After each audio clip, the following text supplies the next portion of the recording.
evening, and welcome to another episode of Unstoppable Overcomers. And I'm your host, Dorothy O'Dell, for this evening.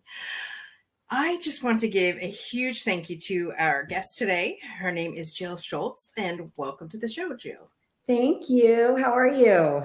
I'm cold here in Windsor, Ontario. What about you? Well, don't laugh, but I'm cold too in San Diego. Lord, It's been raining cats and dogs today. Like they gave out a weather warning, don't leave your house. Like it's been raining. And last week it was, or the week before it was in the high 30s. So I mean it gets cold here too. Yeah. Yeah. Nothing. I know. I'm sure you're like negative 1 million. We were at -7 this morning, and my friend is in Punta Cana or somewhere around there, and he says drinking lattes and getting ready for a morning of cribbage, hoping it's not too hot here. I'm like, dude, at home it's -7, so shut your mouth. Yeah. I know. But enough of that. No complaining about the weather. Right. It is what it is. I'm a Canadian. Not that I had no choice but to be born here. But that doesn't mean I have to stay here forever. I need to convince my husband we need to leave. So with that though, Jill, tell us a little bit about yourself. Okay. Well, I already know I live in San Diego. I am a serial entrepreneur. So I have 4 businesses right now. I have an event business that I've had for 24 years. I'm in the wine industry, which everybody always loves to talk about wine. So I love that. And then I do vacation rentals. And my newest business is around my book that I have just written. So really stepping out and sharing my story with the world so that I can collapse time for other people and let them know that they're not alone. I love that. That's the whole purpose of us starting this this podcast, was because we wanted to make sure that people were never alone when they're going through those moments. So could you share a little bit about your overcoming story? Yes. I always like to start by saying this is a story that people are not talking about. So if this is your story and you're hearing it and remembering for the first time, or you're being triggered to remember again, I have a lot of resources on my website. I always want people to be safe when we're having these conversations because it's a very triggering topic. And so thank you. You just put that up there, jilleschultz.com. There's a resources section, and then there's a section that says get help. And those are all anonymous. I believe they're all anonymous resources that you can reach out and talk to somebody. So I'm so grateful for the Me Too movement, because I feel like even though it's a tragic conversation to have, those brave people who started talking about the sexual harassment that that was happening to them paved a way for us to talk about this more easily today than ever before. And that's how my story started out. I started out being hurt when I was around 3 or 4 years old. I don't remember who did it. It doesn't matter. I have forgiven that person a long time ago. And, that's one of the main things when you're healing, is to forgive whoever hurt you, not for them, but for you, because it helps you get along in the healing process. But where my story turns, and even though nobody's talking about this is way more common than you can even imagine. And so if you're finally, like, oh God, this is my story, I want you to know that I see you and I honor you, and you get to heal, you get to love yourself, and you get to forgive yourself. But when I was probably around 7 years old, I started innocently and curiously experimenting with other children because of what somebody taught me to do when I was little. And the debilitating shame that I lived with for 41 years, thinking that I was the only little girl who ever did anything like that, was overwhelming. And so the reason that I'm sharing my story now is because God told me I get to share my story now. Because trust me, this is not something that I would have picked to be like, I'd like to be the poster child for little kids who act out. But I really want people to know that you're not alone. It's quite common, and we get to normalize this conversation so that people really can get deep healing, because there's so much shame attached to this. So, I really, really talk about shame. And, everybody has a secret. And so even if your secret is not around sexual trauma, you get to get that out in the light. You get to heal from it, and you get to live a beautiful life. So that's me in a nutshell. I love how you said, when God tells you to do it, do it. That's exactly how my book was read or wrote, and that's exactly why this was, these shows have gone on. It's funny because I would never have done this. Like, where would I have gotten this idea, right? Yeah. And so I love that you were willing and obedient to what he had you say. God always wins. So, you can fight and fight and fight and fight. And God and I fight a lot. We literally, we have verbal fights. And, it was just about surrendering and really knowing that whatever gets to get created out of this gets to be beautiful. And it took a couple of years for me to get to that place. But yeah, the longer that you fight it, like I'm telling you right now, God's going to win. So surrender and just release, and beautiful things can happen.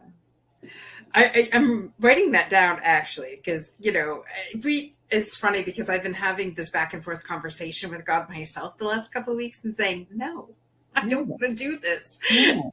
And then, just as a reminder, of course, God always wins. And of course, what he wants for us is always bigger and better than what we have, set it out in our minds to be, right?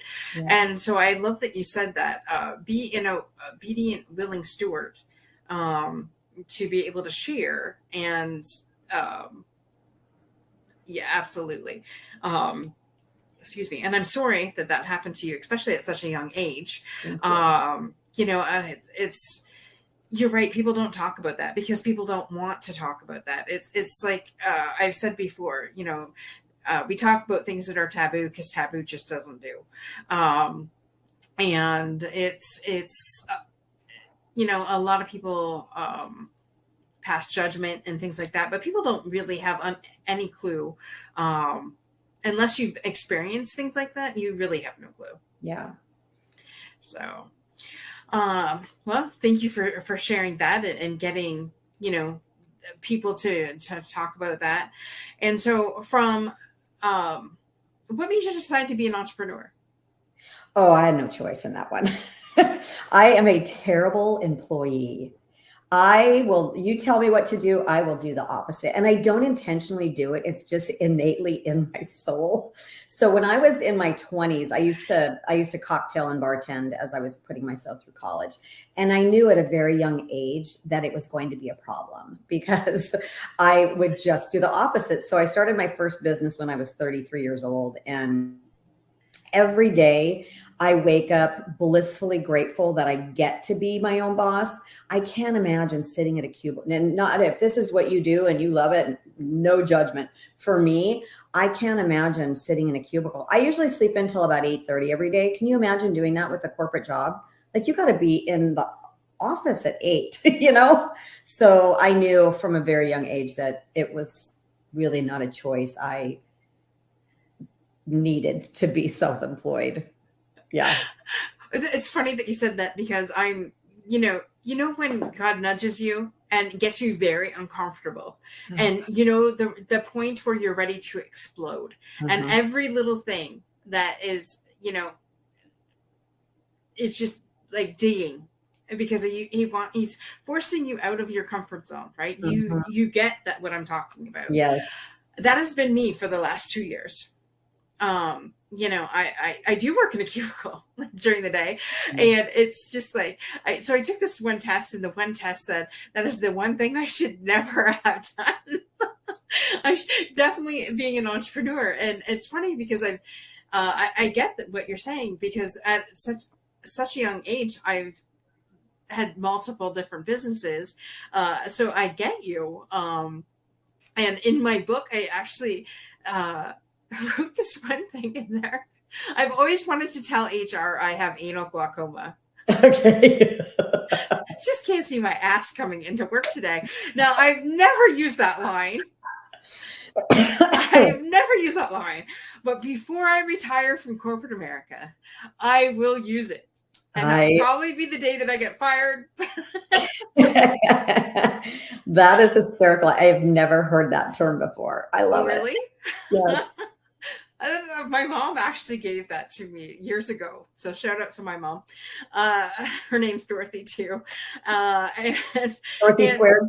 Dorothy Squared, yes.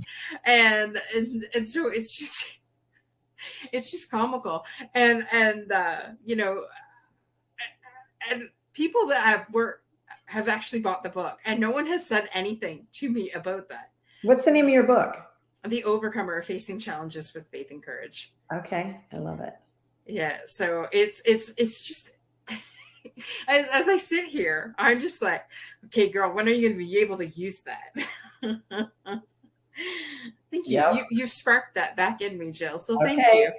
You know, life is short, man. And if you're talking about moving and, you know, life is too short to not be happy. So come to San Diego and start your business. Well, that's the thing. Yes. Well, I've started it the last couple of years. You know, we've been slowly starting it, and this is definitely the year of takeoff. And I need to retire myself and my husband from corporate America and be vagabonds, I guess. I don't know. Have a house in San Diego and a house here in Canada. There you go. Yep. Pretty big. Yes. And so you said you have a wine business. Tell us more about that. Yeah. So I work for a French company. We're Franco-American. So we have wineries in Burgundy and in California. And there's 25 different beautiful, iconic wineries that I get to represent. And it's open to anybody. So if you want to start a wine business, JillESchultz.com, you can reach out to me. It's just, it's really fun. You know, wine is sexy. So everybody wants to talk about wine when you tell them that you have a wine business. I used to sell Mary Kay. I got quite the opposite reaction. So I'm glad that I'm in a space where people like to have those conversations because it's so fun. And my wines, they're miraculous. They're so beautiful. Like the collection is really, truly an incredible collection. So I'm glad that I have a beautiful product that I get to work with too. Right. Yeah. It's always important doing stuff that you love. You know, because if you don't do what you love, then, you know, you learn to resent it for sure. Yeah. And so it says here, oh, so what is your book about? My book is Liberated, Releasing the Dark Cloud of Shame. Oh, you can't see it with the, and it's my story of overcoming the shame that I lived with for 41 years, you know, being, a child that acted out like that. So it's actually a compilation of stories. I wrote 2 chapters in it, and then the other chapters God beautifully curated, and it's other people who either had similar stories to mine, or there's stories of healing, people that were hurt by other people, and the, you know, how they did step out and forgive. My therapist wrote a chapter in the book talking about how to talk to children so that they're not targets, or if your child is hurt, what to do to get them help. And then the last half of the book, I hope, is more inspirational for people. It's really stories of people who have gone through a lot of trauma and have come out on the other side and just manifested beautiful lives for themselves. So when people pick up the book, I tell them each chapter is not based on the other. And it is a very hard read. Like, it is down and dirty. And so if you're reading one of the chapters and it's too much for you, put it down, read a different chapter, go to the end of the book. You know, I never want anybody to be in a place of trauma when they're reading this, but, you know, it was 100% God. It's so funny too, because I've been getting some statistics on the book, and we are a best-selling author in 6 different categories. Wow. And I look at this book, and I was talking to my dad, and I'm like, I'm so removed from the book. Like, I really feel like I have no attachment to it. And my dad said, honey, that's because you didn't write the book. God did. And I was like, totally. Shout out to dads. Aren't they amazing? My dad, both my parents are miraculous people. Yeah. I love that. Yes. So then And motivational speakers, are you speaking about the same topics or? That's what I'm looking to do. Yeah, I'm really manifesting that right now, getting on stages. And I want to inspire people. I want people to know that even if you've had it hard at the beginning of your life, you can come out on the other side and have a beautiful, beautiful life. So that's the next chapter. Perfect. It's funny because we all say like life is like a book. What is the next chapter going to be? Right. Yeah. And anybody that's out there that has never written your own book, what are you waiting for? Because like I said, everybody has a story, and your story is just waiting to be heard by somebody. Yeah. So somebody's going to resonate with it. And your story could save somebody's life. Absolutely. Yeah. Absolutely. That's the one thing that I've learned in sharing with different people. Like I do a lot with veterans. And so on a Friday, there was this one particular veteran that was just really struggling. He had just lost his 10-year-old son to cancer. Mm-hmm. And he was just like, please, somebody tell me that they can relate, because I feel like I'm by myself. There's no hope in this situation. And I just want to find my purpose again.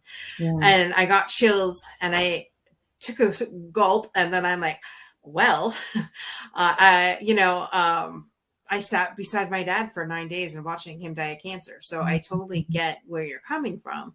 It wasn't a child, and I'm by no means taking that away from him. Yeah. I said, but I can relate on so many levels. So, and by the end of that conversation, it's just like, and he said, I have no more family left, and it's just me and my dog. I said, well, no, you don't, because the people on this call are your family. Yeah. I said, I don't know about them. I said, mine's kind of messed up. So, but you're more than welcome to come join us. I don't know. And I just said that jokingly, like my kind of normal. I don't know what is even normal nowadays. Like, I don't even know. Yeah, I don't know. I certainly can't answer that question because I'm far from normal. But that is the new normal. So we think outside the box and things like that. So absolutely. Yeah. And so if somebody's out there right now going through the same thing that you have gone through, what would your number one piece of advice be to them? I'm so glad you asked that. For God, you need to talk about it. Like, you get to get your story out of you. And I remember the first time that I went to therapy, I was 33 years old. I started my business and went to therapy in the same year. And I remember getting to the office and walking in the office. And for those of you who are listening right now, if this is your story, I know that you just have this knot in your stomach and it is overwhelming. And I felt that. And I'm like, how can I go in and tell this person what I had done? Because as a child, I thought of myself as a monster, acting out like that. And I can promise you, and over and over and over again, every time I tell my story now, and I've told my story probably over 200 times in the last year and a half, the level of love and understanding and kindness and compassion that I have on the other side of sharing blows me away. So you get to talk about this. Shame cannot live in the light. And so you get to start talking about it, and you get to get support, you get to get help, and you get to just, getting it out of your body is the first thing, I would say, the biggest piece of advice. So find somebody that you trust. If you can find a therapist that you can talk to, call one of these resources on my website. Just find somebody that you can talk to. And maybe to start out, maybe it's writing it in a journal. Maybe you're looking in the mirror and saying it to yourself, like just anything to start the process of getting it out of your body. Mm-hmm. I love that. I wrote that down. Shame can't live in the light. Yeah. And just shed your shame, baby. Shed your shame. Exactly. And, and then we tend to hide, like when we feel shame and when we feel anxiety and depression and things like that, we hide. So I love that you said that, bring it out, talk to somebody that you trust first. Right. And then get the help that you need to heal from carrying all that shame, guilt, and whatever for those years. And there's no shame getting help at 30. I think you said 35. I was 33 the first time I went to therapy, and then I was healed. I was fixed. And then I went back at 41 because I was still suffering from bulimia. I was still had an eating disorder at 41 years old. And I'm like, you have got to get this. And this is all related to the sexual trauma. It's one of the side effects of sexual trauma. I'm like, you've got to get a handle on this. So I have had 3 therapists. And because every time I'm like, I'm fixed. And then it's like, oh God, there's that other onion, the other layer of that onion, Yeah. But yeah, there's never any shame. I mean, if you're 60, 50, 75, whatever age you are, it's never too old to start healing, because I lived in so much pain for so long, and you don't have to live like that. Mm-hmm. Everybody gets to live a beautiful life. Like, that's our birthright. We get to live a beautiful life. Absolutely. Absolutely. And it's there is no shame in getting the help needed. Totally 100%. There's a lot of stigma around that, and I get that, but those people that are casting judgment are the people that really need to find forgiveness in themselves. Yeah. I see that a lot, and I'm like, I just shake my head. I'm just like, you know what? If you've never been through any kind of trauma, you have no idea. And good for them, but for people that have gone through things, there's no shame in that. And you have to get to the point where you decide to not live in victim anymore. There's so many people out there pointing their finger at somebody else. There's 3 fingers pointing back at you when you are blaming somebody else for what's going on. And that's why earlier we talked about forgiving. You have to forgive that person first, and then you get to acknowledge that it happened to you, and you get to move on. You don't get to continue to blame other people because we have a choice every single day. We get to choose what our life looks like every single day. I don't care what your situation is. You get to wake up and you get to decide, today is going to be a better day for me. I'm going to own this, and I'm going to heal from it. I'm going to learn from it, and I'm going to help other people, or whatever your situation is. But you have the ability to make that decision every single day. Absolutely. And forgiving yourself is the number one thing. Forgiving other people, number one, but forgiving yourself. And like you said, forgiving yourself is one of the hardest things to do. And I get that. There's so many things that, we all do stupid stuff when we're younger, or put up with stuff that we're like, damn, why did we do that? Like, why did we put up with, I'm just thinking of like being in an abusive relationship for so long. And then you're like, well, why? You finally leave. And then you're like, well, why did I stay for so long? Right. Yeah. But it doesn't matter why you did. The thing of it is you got the help. You got the help that you needed. And it's time to forgive yourself and move on from any of those situations. Yeah. Yeah. It took me a long time to realize that I was a little girl. When I, as a little girl experimenting with other children, I saw myself as an adult.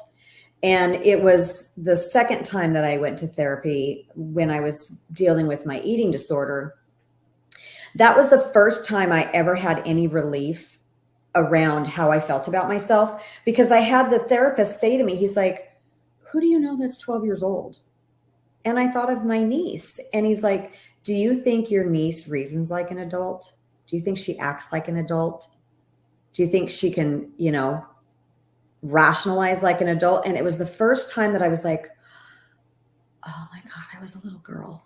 And it was the first time I ever felt any sort of relief around all that shame. And I'm 41 years old when this is happening. I've lived with this for how many years? I don't do math.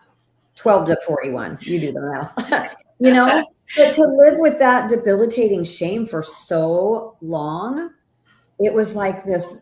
And my book is called Releasing the Dark Cloud of Shame. It's like this. I had this shame cloud that followed me around everywhere I went. I would go to sleep, it would be there. I'd wake up, it was there. It was just looming. And I like to call it like Pigpen, where he's got the dust all around him. That's what it was like. It was just this oppressive shame cloud. And, when he said that to me, that's when the first little crack of light came through that cloud. It was like, oh my God, I was a little girl. Yeah. And you said so much there.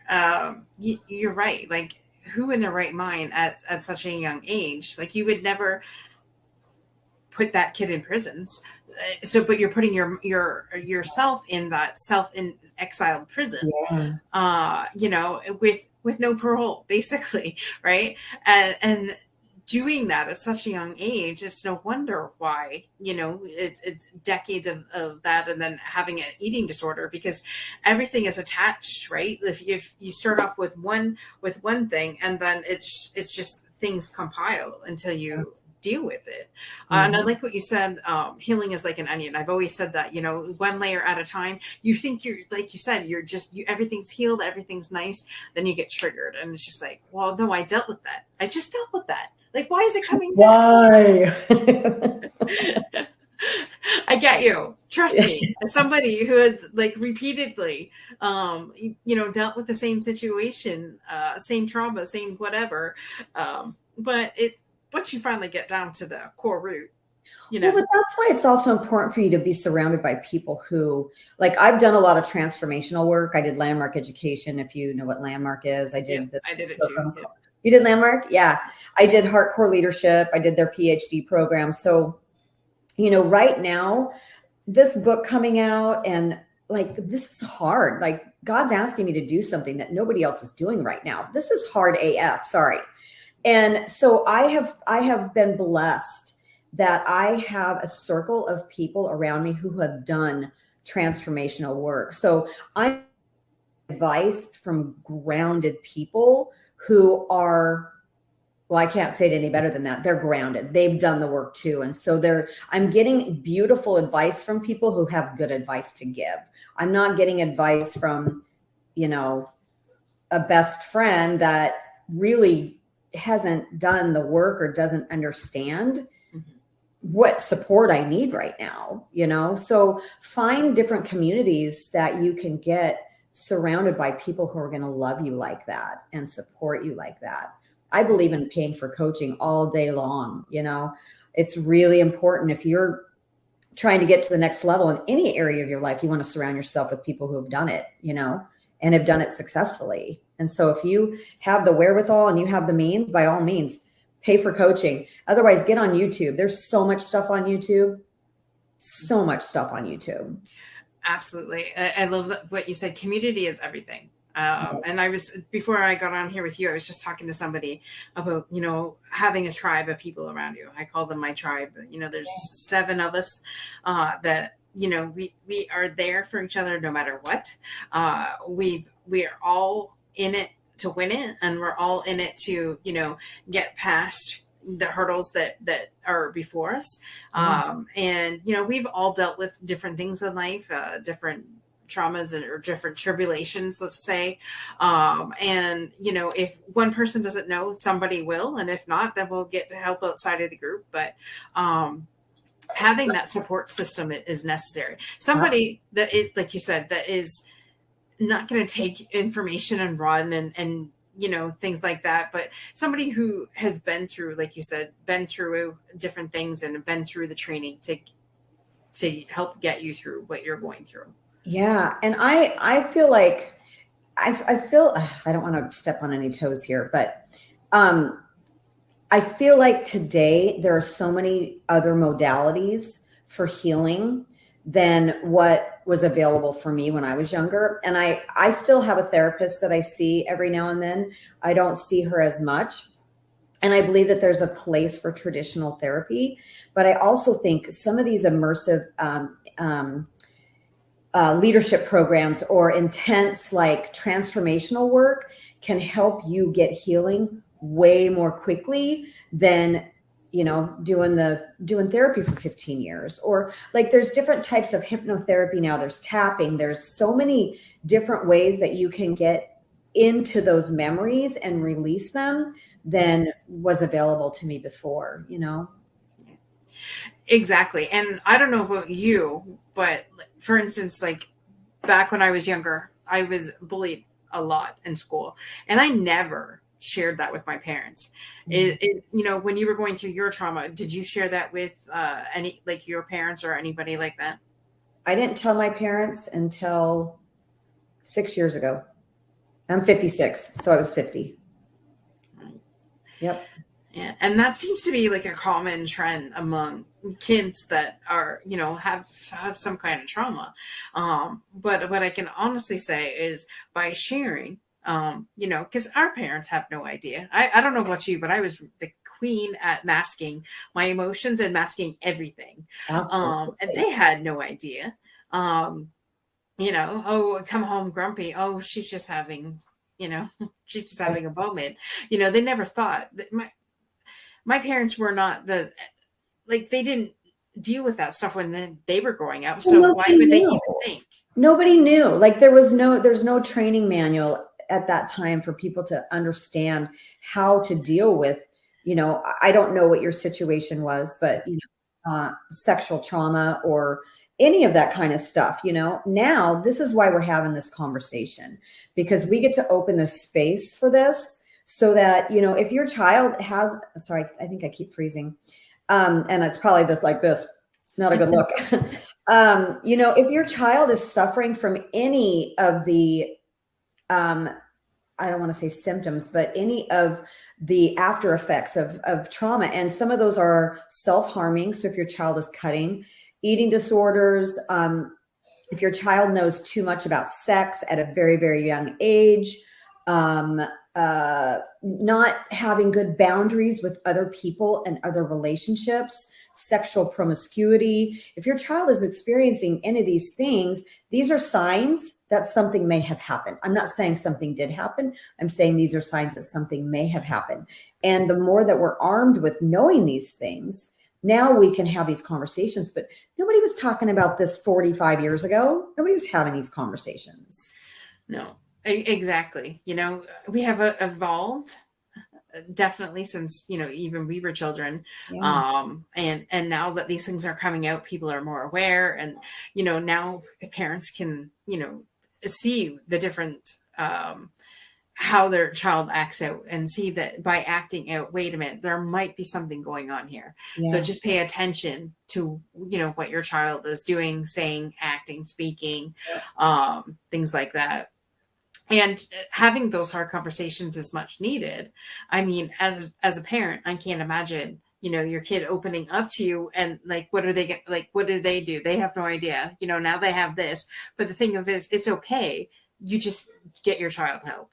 Yeah. There's lots of resources out there, lots of like you said, go to Jill's website. She's got resources there. Depending, I am a life coach too, so depending on what the area is, I can get you some help as well, or know people. I do a lot of networking, so if I can't help you, Right. other people can. Yeah. So just go to my website, which is unstoppableovercomers.com, and we'd be glad to help. Just send in a look at the stuff that we have there, and then we would definitely help you for sure. I love my therapist. When he was helping me write the book, the chapter that he wrote, he's like, as parents, we have the birds and the bees conversation one time. How many times did you have to do multiplication problems? How many times did you have to do addition problem? How many times did you have to do that in order to have that be embedded into your body? We can't just have these conversations with our children one time. We have to have them over and over and over again, and have the conversation at the level of advancement your child is at that time. Obviously, you're not going to have a very advanced conversation with your child if he's 2 years old, but we need to be having these conversations on a regular basis in order to protect our children from being targets, having their boundaries, knowing that if somebody tries to touch you there, that's no, and you come to mommy. And it's not stranger danger, because unfortunately I have to be very careful what I say, but a lot of times it isn't a stranger who is hurting your child. A lot of times it is somebody that's very close to you in the family. Statistically, that's just a fact. So to teach your child to say stranger danger, does not land because it's not a stranger who's hurting them sometimes. So, that's kind of the hard truth of it. I like that you said that. How many times do we do multiplication at school, but but you only have that conversation once. Yeah. As a matter of fact, I don't even think I've had the sex conversation with my parents. But I'm 47. It's never too late. It's funny because as females we tend to get different things than guys do. Our period. Let's just put it out there. We'll call it what it is.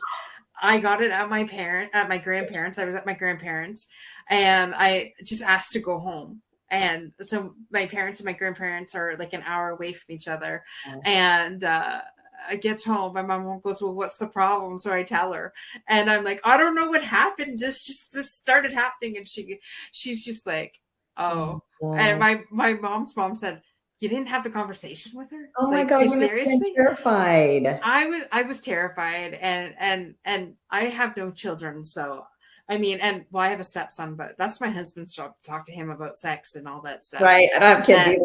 I'm just like, that's your job. Yeah. And so I'm finding myself, okay, well, let's just say I helped raise my nephews. Well, the one for sure. So I'm good. They're 20 some odd years old. He's grown up. He's gone. He's married. Now I don't have to worry. You think he knows? You don't think now's appropriate for you to, hey. No, I'm good. I'm good. I don't need that worry. My children, it's funny because I did want children, it just never happened. And now I'm thinking that people that I help are like my children. So, the veteran community, it's just like, I'm like the mom bear, how dare somebody do that to you? Let me get at them. No. So I don't think you need to have children to have that parental, wanting to have that parental guidance with somebody else. But anyways. Yeah. All right. So now we'll go to the fundamental section of the show. We'll have some fun with that. Kimberly, unfortunately, is not feeling well tonight, so she cannot join us. But she normally does this section of the show. So the fundamental. So it's capital FUN/duh, like hello, duh, and then mentals. And so what are the 3 things, Jill, that if you were to leave to planet Earth tomorrow that you would want people to remember you by? Okay. Well, we talked about a couple of them here, but one of them, my favorite saying is by Neil Donald Walsh, and it's life happens outside your comfort zone. Look at the hardest thing in your life right now and face it. And, that's what I had to do to get to the healing that I was able to get to. That was that cloud that was over my head all the time, was just that shame. And if you can look at that one thing that is just looming over you and you can clean that up, life gets so fun. Like, can you imagine cleaning up a thing that has just been holding you back forever and ever and ever, and all of a sudden it's gone? It's like, now what do I do with myself? Now I have this blank canvas that I get to create my life from because I don't have this looming shame over me anymore. So that would definitely be one of them. I love that saying. I love that. All right. So what's number 2? Number 2 is what we talked about, that you get to talk about this. You get to talk about it, and shame cannot live in the light. So finding somebody that you can trust and know that they have your heart in their hand, it's so important. And whatever you've made up about what it's going to look like on the other side of telling somebody is a lie. A lie. Okay. And number 3, what's your 3rd? Number 3 is just really telling your shame, you don't own me anymore. You get to decide today to get past that. And we already talked about how shame can't live in the light. And it's so true. And so I just hope those things for everyone that's listening right now, because that really is the formula to getting to the place where you get to create a beautiful life. I love every morning I wake up and I have this little dance that God and I do. It's our little morning meditation that I get to do. And I'll wake up and I will immediately listen to something on manifesting or how to have a beautiful day or things like that. And then I get really quiet and I meditate for about 5 minutes and I just say, okay, what do I get to do today to push this forward? Because I mean, this book has been challenging. You know, there's been a lot of hiccups. And like I told you earlier, the last thing I would have chosen would be the poster child for this topic. So I just get really quiet and say, what do I get to do today? And then I hear spirit, Holy Spirit, my inner voice, whatever. And then that's the things that I tackle that day. And it could be something really simple. Like one time it was like, autograph your books and send them out to the people who contributed. You know, some days it's that, some days it's work on your keynote. Some days it's, you know, work on your wine business. It's something different every day. And I also like to say, what does the world need from me today that I get to contribute, and wait for that answer too. I always think that's really fun. I love that. What does the world need? For me, You know, and if more people did that, just amazing how much the world would be, right? yeah.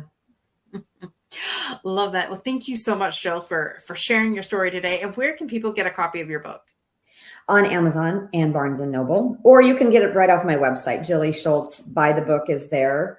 If you do buy the book, please leave me a review. I would love that. And like I said, if you read something and it's hard, put it down, pick another chapter. I don't want people to be hurt. I want them to be inspired. I want them to know that they're not alone by reading this book. I love that. And thank you so much for joining us here. Thank you so much for those of you that are listening and watching the show. Jill, is there any last words that you want to leave our guests with? Oh gosh. Be brave, be courageous. I love that. Be brave. I absolutely love that. Yeah. All right. Well, thank you so much for joining us today. And I just want to remind everybody that definitely go take a look at our YouTube channel, and we're also on Roku now. So go check. Actually, it's been a year now, so go check us out over there. And we have Operation Hope going on right now, which is helping other people evolve. So that's with the coaching that we do here. So if there's people stuck out there, they have no idea, they're kind of confused and need clarity, getting to their next steps in life, then definitely go to www.unstoppableovercomers.com and we will get you hooked up with that. And don't forget, guys, same time